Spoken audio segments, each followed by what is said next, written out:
17 August 2026 Nag Panchami, கருட பஞ்சமி. இந்த பஞ்சமி திதியில் நாகபஞ்சமி வர்றதுனால ரொம்ப ரொம்ப ஸ்பெஷலுங்க.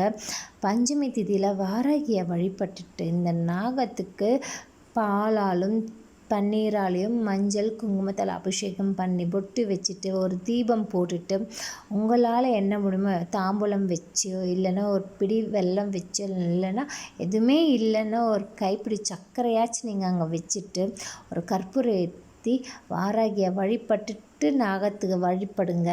உங்கள் லைஃப்பில் ஒரு டிராஸ்டிக் சேஞ்சஸ் நடக்கும். இந்த ராகுனாலேயோ கேதுனாலேயோ நாக தோஷத்தாலேயோ யாரெல்லாம் கஷ்டப்படுறீங்களோ நீங்கள் அன்றைக்கி பஞ்சமி வாராகியை வழிபட்டுட்டு இந்த நாகத்துக்கு பண்ணி பாருங்கள்.